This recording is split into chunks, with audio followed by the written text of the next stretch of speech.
Hello po, kamusta po ang lahat? So welcome back po sa aming channel and nandito na po kami sa aming second destination, ang ATV Fun. So mamaya makikita nyo po kung paano po kami mag-drive. Konting pasilip lang po yan sa It's all gonna be good. Don't worry about nothing. Don't worry about nothing. Nothing now. It's all gonna be good. So breathe like you know you should. Yeah, breathe till you've understood. Until you're feeling like it's. So ito na po ang umpisa ng aming fun ride. Riding ATV dito sa Bohol. I hope everyone will enjoy this video at magkita-kita po tayo sa dulo ng video na to. Maraming salamat po ulit. Enjoy po kayong manood.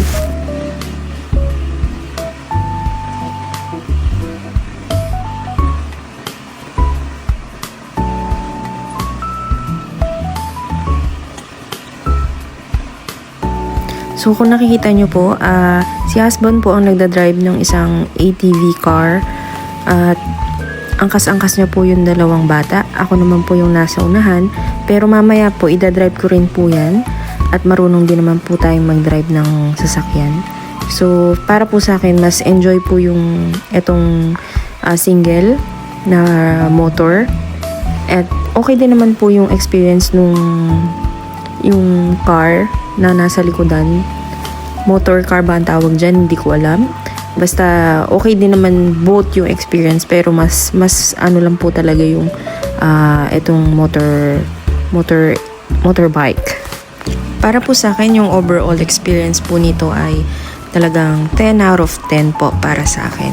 So itong area kung saan kami nag-ATV ay para po sa akin medyo pricey po yung location dahil siguro po ay around the area of Chocolate Hills, kaya po siguro medyo ganun yung entrance or yung rent ng mga ATV, pero okay lang naman din po kasi babalik din naman po yan sa community at sa mga tao na nagtatrabaho po dyan. At ugaliin po natin magbigay ng tip para sa mga taong para lang po ma-entertain po tayo, katulad ni Manong talagang kahit nakakangawit, naka-video lang siya, steady yung kamay niya. At tingnan mo naman, effort na effort. Kahit na, syempre, hindi yan safe na magmaneho ka with one hand, tapos nagbi-video yung isa mong kamay para sa client mo or sa tinutour mo. So, thumbs up talaga sa kanila. So, nung na-recall ko po itong videos na to, tuwang-tuwa po kasi nakikita ko po yung mga banana leaves. And then, marami pong puno ng buko. So, nakaka-refresh po talaga sa mata, sa isipan. Talagang wow, ito na heaven, nature, wow. Ang pumapasok lang po sa isipan ko ng mga time na yan na nagdadrive kami ay napaka-blessed ko po na maranasan to kasama ng pamilya ko. And sana po sa mas marami pa pong pagkakataon ay mas marami pa pong adventure yung aming mapuntahan sa iba-ibang lugar or sa ibang bansa man po. So, totoo lang po talaga, nababagalan na sa akin si husband dyan, pero sabi ko nga po sa kanya, medyo mag-ingat-ingat kami dahil nasa bakasyon po kami. Napakaganda po talaga ng experience na mag-drive ka ng ATV dito sa gilid ng Chocolate Hills, dito sa Bohol. Kasi kitang-kita ko talaga yung ganda ng nature, yung bukid sa gilid, yung mga puno, yung ulap, yung bundok. Talagang nakaka-relax po talaga. So, ito po, malapit na po kami sa stop. Konting picture-picture po dyan sa area na yan. And then, some little refreshment like buko juice. Pwede po kayong bumili dyan. I hope po ma-enjoy nyo yung aming konting pasilip na mga pictures from this trip.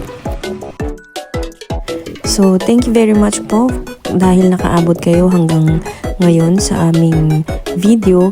Paki-like naman po and subscribe the channel para po updated po kayo sa susunod na mga videos.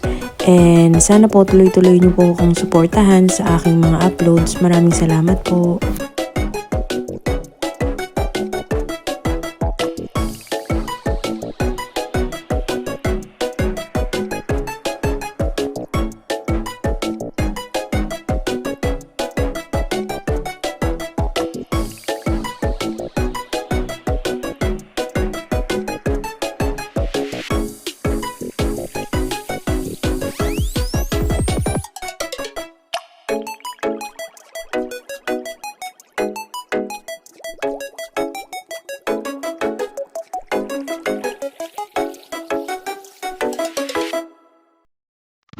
Ito na po yung pabalik namin. So makikita nyo, si Blair na po yung nag-drive dahil sabi po niya gusto rin po niya i-try na mag-drive ng solo. So eto na po siya ngayon.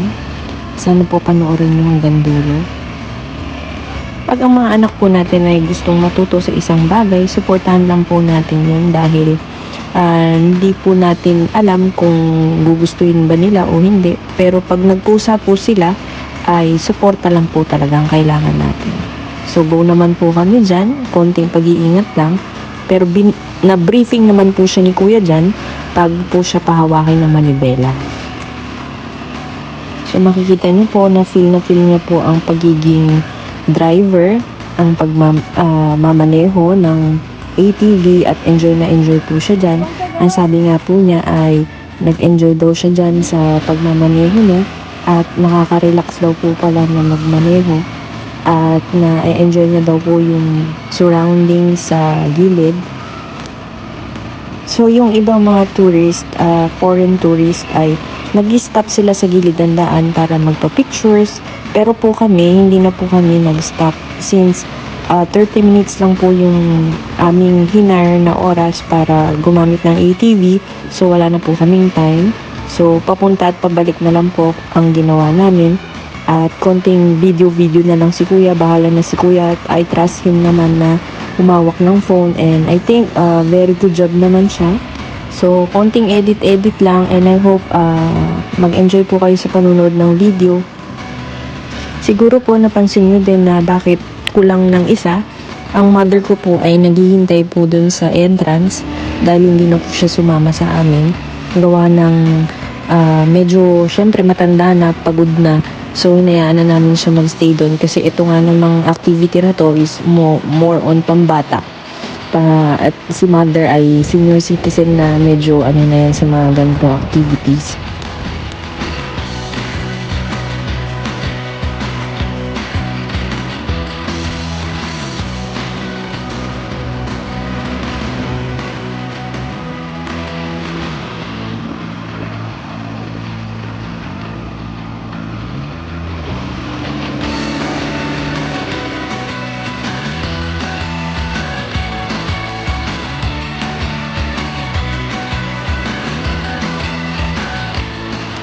So, dito sa part na to, medyo nagtatalo kami ni husband dyan kasi nga nababagalan daw siya, na iiwanan na daw kami at napakabagal po nga daw po mag-drive. Siyempre, itong part po kasi na yan ay napakalubak at saka alon-alon po yung lupa at tas marami din bato.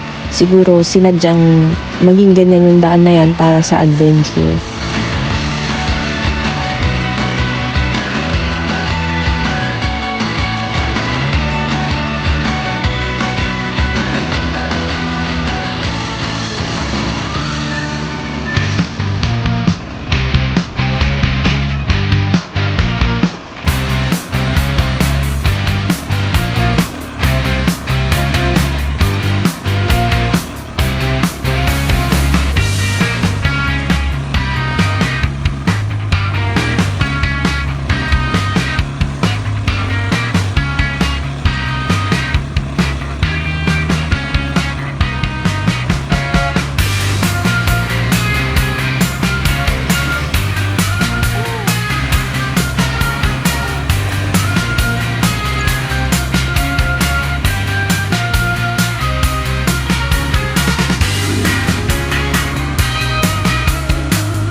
Comment down below lang po para sa susunod na video ay ma-shoutout po namin kayo sa aming mga vlogs.